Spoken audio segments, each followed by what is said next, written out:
X Division for the month, we have a bunch of Michael Shane title defenses. He has title defenses against Jerry Lynn. He has title defense against Christopher Daniels, against Chris Sabin, and against Chris Sabin and Christopher Daniels. Okay, so we're going to get the Daniels stuff out of the way here. So Daniels has been dumped down to the X Division, Liam. And not only has he been dumped down, he has been completely devalued. Like, this guy he is no longer in any sort of prominent spot. This feels straight up like we tried something, it didn't work, we're kicking you down to the X Division. Like, this feels like a legitimate demotion. Because he does have a match against D'Lo Brown, in which he does win on NWA-TNA pay-per-view number 64, October 1st, first show of the month. He beats D'Lo.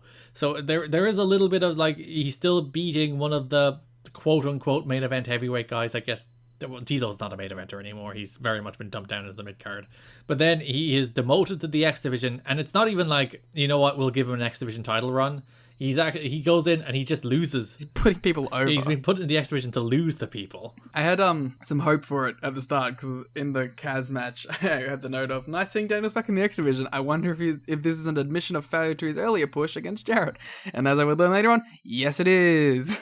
It's just quite sad. So, first show of the month, Lynn loses to Michael Shane after Chris Sabin interferes. And then Lynn takes offense to this and goes, why is there so much bloody interference? I'm leaving. The next show, they show a pre-tape where Lynn is just like, I'm going home, and we don't see Jerry Lynn for the rest of the month. We don't see a few people for the rest of the month.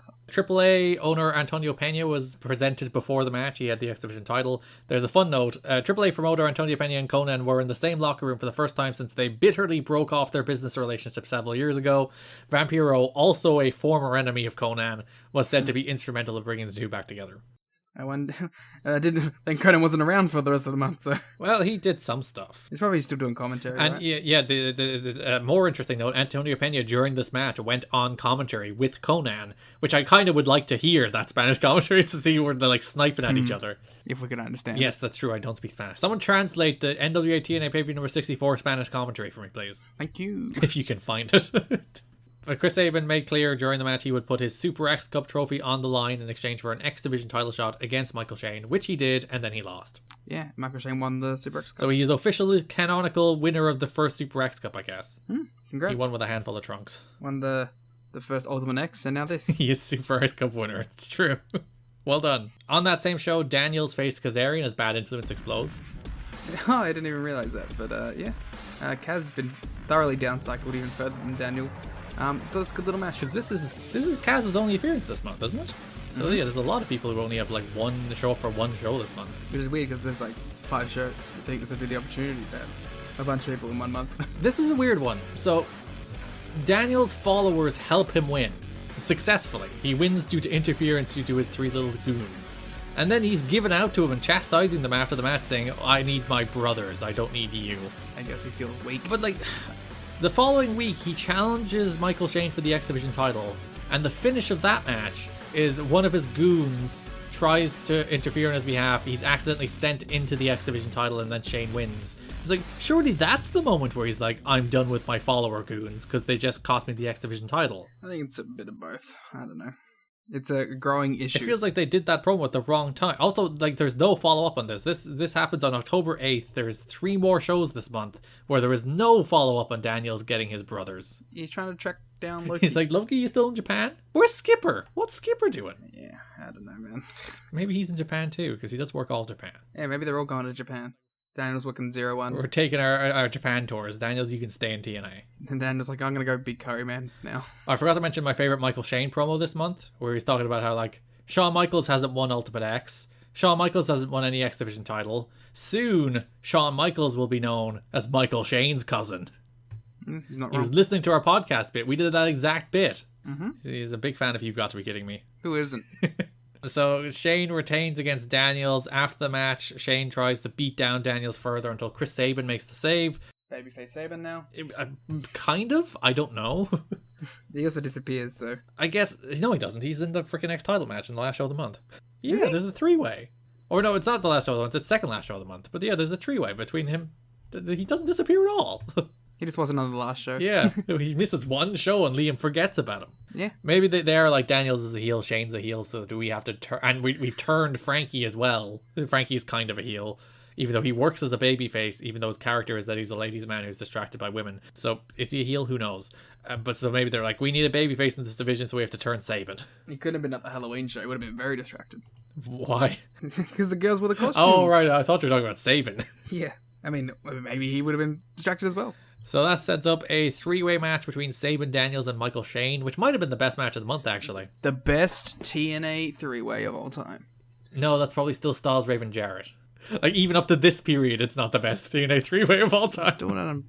I was just doing an unbreakable bit, okay? The Daniels, Sabin, Shane 3-way that everyone talks about. Yeah, the very famous TNA 3-way. But I thought this was a good match. There's not a lot of, like, really good matches, and this might have been the best match of the month for me. This 2 3/4 star match. I disagree. Never mind. Which match is that? Oh, no, it was the other X Division match. It was the X Division tag I liked a lot, I think. No, I gave that 3. Yeah, that was the best match. No, I didn't. I don't know what's happening anymore. I think I'm thinking. Yeah, that is the best match. Sanjay Dutt and Eric Young versus Fuego and Clark. Because I gave one match this entire month above 3 stars, and it was the Raven and Slash match, and it was entirely for that DDT finish. So the real actual best match was the return of these are just 4 X Division guys that just going out there having a cool match. It was a cool match. We can go into the Sanjay stuff. Yeah, now. So Sanjay Dutt makes his TNA debut as Sanjay Dutt and Eric Young face El Fuego and Jarrell Clark. I mean, just look at 4 TNA legends. All of them making their TNA debut other than Eric Young, who was in the other time. Yeah, so real good match. El Fuego, I believe, is the father of Fuego del Sol. Is that true? He's also the father of Fuego 2. Wow, that's impressive. I don't think that's true. Don't. Rest in peace, Fuego 2. The people who might actually believe that. It's like, oh, really?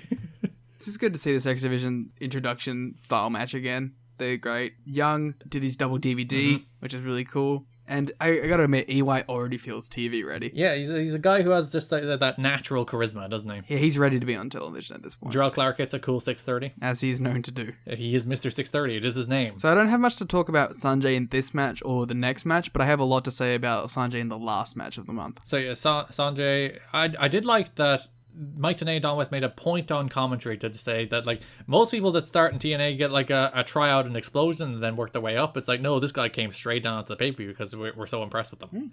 Similar way of being put over to like how Kaz and Sabin were. Yeah, so that match was October 15th. So you had 2 more Sanjay Dutt matches. We've already talked about one of them. He was faced Kid Cash, and I'm almost disappointed that he was just playing the role of X Division jobber against Cash so quickly.